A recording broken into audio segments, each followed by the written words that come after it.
Hey guys, it's etaprime back here again. Today we're going to be taking a look at some really tiny controllers I've personally been really excited about releasing for the past few months here. These are known as the 8Bitdo 02 wireless controllers. Now they do run on Bluetooth, they are rechargeable, and they're compatible with the Nintendo Switch, Windows, Android, Mac OS, and the Raspberry Pi. They claim up to 8 hours of playtime out of one charge, and it usually takes around 1 to 2 hours to charge these up.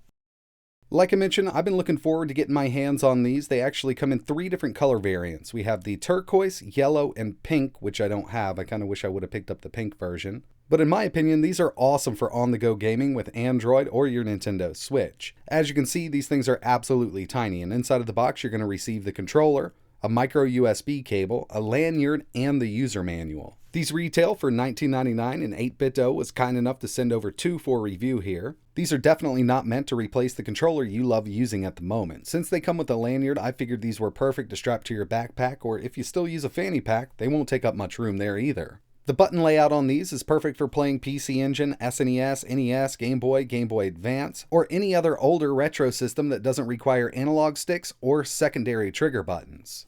So as you can see here on the face of the controller, we have a D-pad, start, select, A, B, X, Y.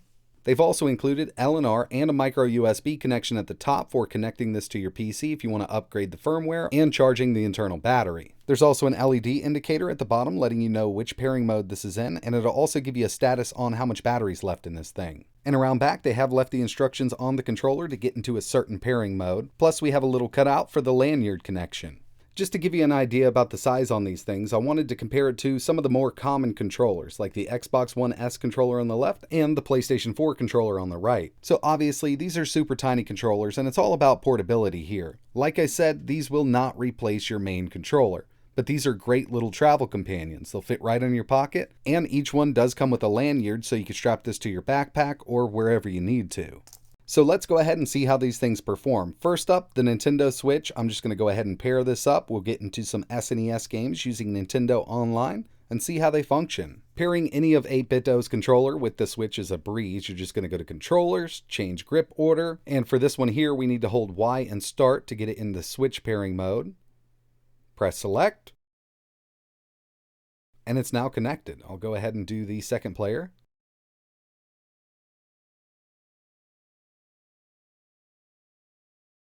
And it's as simple as that. Now, I won't be using these much with my Nintendo Switch. I mainly wanted to pick these up for my Android device. I always have it with me, so now I can put these in the car or in my pocket wherever I go. And I always have a controller on me so I don't have to use touchscreen controls with my favorite retro games.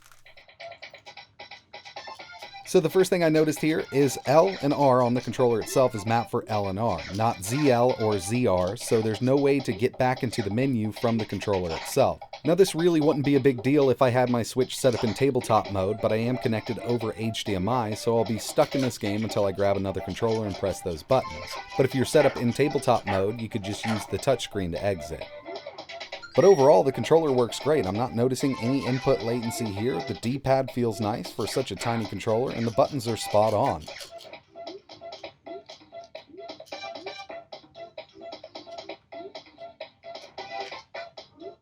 So now I want to go ahead and move over to my Android tablet and test out some RetroArch with this thing.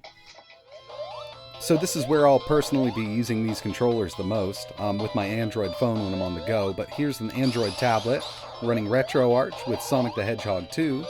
So I have this connected as D input. I usually do X input with these controllers, but D input worked right out of the box with RetroArch.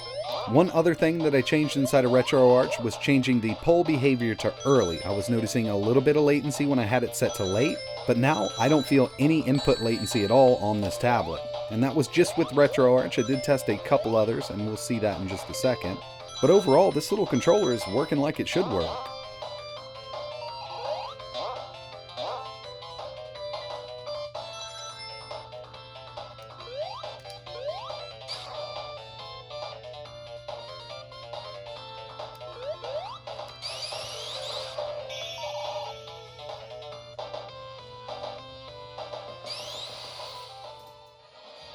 The last thing I wanted to test here was some Dreamcast emulation. I'm using the Redream emulator. This is Marvel vs. Capcom 2, and I did have to map the controller in the Redream emulator.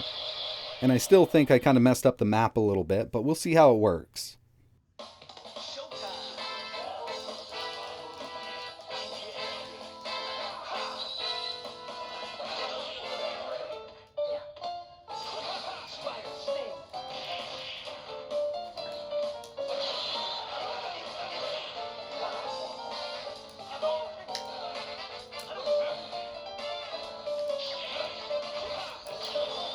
So the D-pad on this thing is great, and that's one of the things I was worried about, but they have done a great job on all of their newer controllers with the D-pads.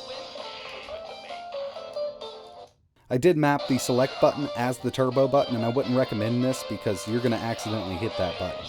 So it definitely works great for RetroArch and Redream. I mean, overall, this is a great little portable controller. It's definitely small, but that's the whole point behind the controller. They do make other controllers that are much bigger and function a lot better than this here, but if you're looking for something portable, I think this is a great little option. I completely understand that the Zero 2 isn't for everybody, especially if you have really big hands. It's going to be kind of hard to hit these buttons here because the thing is so small. But they do offer it in 3 different color variants: pink, turquoise, and yellow. But that's pretty much it for this video. I really appreciate you watching. I just wanted to give you a quick look at the new Zero 2 controller. I personally really like it as a portable or a secondary controller that I can carry around pretty much anywhere with me. The D-pad feels great, and the main action buttons A, B, X, Y are squishy buttons, so it is using some type of membrane behind it. It's not a clicky button, but the L and R buttons are clicky.